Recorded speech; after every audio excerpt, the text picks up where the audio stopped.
Kamusta po kayo? Bago po ang lahat, first things first.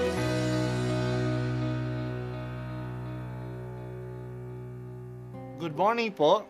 Sinisimulan po natin ngayon ang first things first. At dito po, tinatalakay natin sa unang bahagi ng umaga natin ay ang first readings na binabasa po sa banal na misa. Ito pong tinatalakay natin kasi madalas po kasi marami na tayong alam tungkol sa gospel readings. Pero konti po ang nagsasalita sa first readings. Pero ang first readings, bahagi din po yan ng Biblia, ng banal na kasulatan. Kaya susubaybayan po natin ang mga first readings. Basahin po natin at kuminsan kailangan ng basahin ng 2 o 3 beses bago maintindihan kasi hindi po tayo familiar sa mga istorya at sa mga kaisipan na tinatalakay dito. Ang pagbasa mula sa unang sulat ni Apostol San Juan.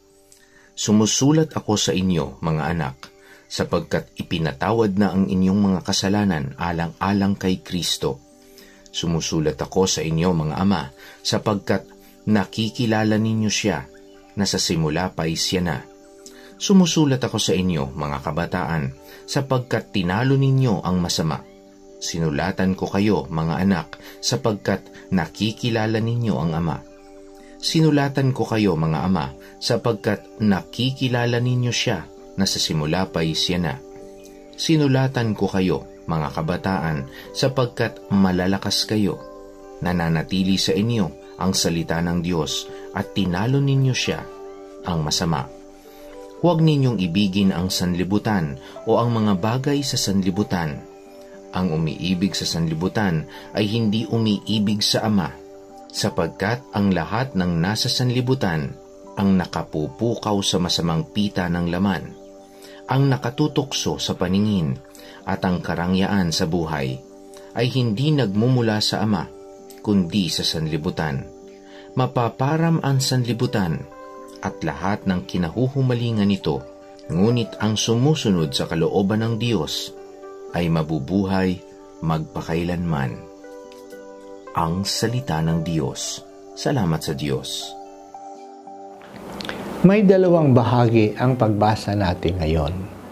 Ang una ay tungkol sa iba't ibang mga tao na tinutukoy ni San Juan na sinusulatan niya.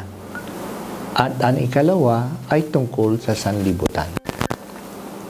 Conscious si San Juan na ang liham niya ay babasahin ng iba't ibang mga tao. May tatlong kategorya ng mga tao ang sinusulatan niya. Mga anak, mga ama, at mga kabataan.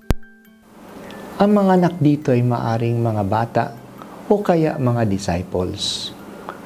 Kung sila ay mga disciples, sila ay nahahati sa mga ama at mga kabataan. Kaya ang anak ay tumutukoy sa lahat.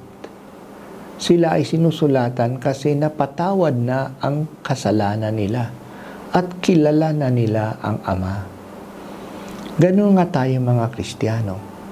Napatawad ng ating kasalanan at kilala natin ang Diyos Ama. Ang mga tatay naman o mga magulang, dahil sa kanilang mas mahabang buhay, mas lalo nilang kilala ang Diyos Ama sa simula pa. Kaya dapat may malalim silang pagkakilala sa Diyos. Ang mga kabataan natin ay may katangian na lakas dahil sa kanilang kabataan. Kaya mas mapaglaban sila. Laban sa kasamaan. Huwag sila magpatalo sa kasamaan. Gamitin natin ang advantage ng ating edad sa paglapit sa Diyos. Ang mas matanda ay dapat mas maging wise. Ang wisdom na ito'y biyaya ng kanilang karanasan. Ang kabataan ay strong. Gamitin nila sa pakikipagbaka sa kasamaan ang kanilang lakas. Ang pangalawang bahagi naman ng sulat ng liham ay tungkol sa sanlibutan. Ang salitang sanlibutan, all world sa English, ay may iba't ibang kahulugan sa Bible. Depende sa paggamit sa salitang ito. Maaring ito ay nangangahulugan ng sanglilikha, kaya ito ay maganda. Nilikha ng Diyos ang sanlibutan. Maaring ito ay tirahan ng mga nilalang, kaya tayo ay nakakatid na tumitira sa sanlibutan. O maaring ang sanlibutan ay tumutukoy sa mga kasamaan at tukso sa mundong ito, tulad ng huwag tayo maging makamundo. Sa pagbasa natin, ang sanlibutan ay tumutukoy sa ganitong pangatlong kahulugan. Kaya may babala na huwag nating ibigin ang sanlibutan. Ang umiibig sa sanlibutan ay hindi umiibig sa Diyos. Dito sa sanlibutan, nandoon ang masasamang hilig ng laman.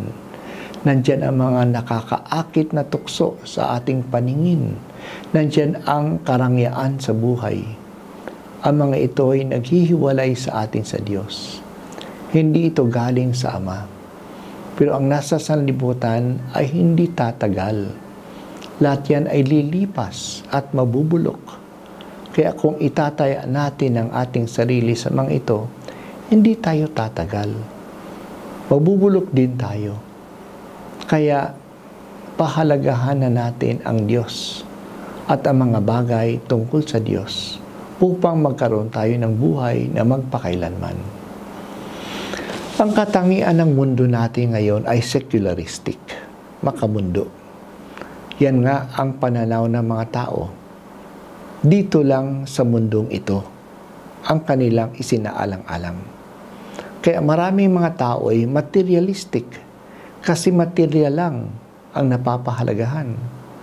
Nagiging makitid ang pananaw ng mga tao sa buhay. Hindi napapahalagaan ang mga spiritual values. Hindi na siya naghahangad ng langit. Nawala na ang kanilang koneksyon sa Diyos, sa mga anghel, sa mga santo. Talagang kailangan nating buhayin ang ating sense of the spiritual. Tayo ay tao. May spirit tayo. Hindi lang tayo material. May buhay na walang hanggan kung saan tayo tinatawag. Hindi tayo nakokontento lang sa mga bagay sa mundong ito. Kumain, matulog, magkaanak, magtrabaho. Life is more than this. Kung ibig natin maging masaya, kailangan nating i-develop ang ating spiritual aspects of life. Ito'y pinapaalaala sa atin ng relihiyon. Ama, sana ang bagong pagsilang ng iyong anak ay magpaalaala sa amin ng tunay na kahulugan ng buhay. Huwag sana kaming magpatali sa mga makamundong mga bagay lamang. Sinundo kami ni Jesus na iyong anak upang maging kapiling mo sa langit magpakailanman.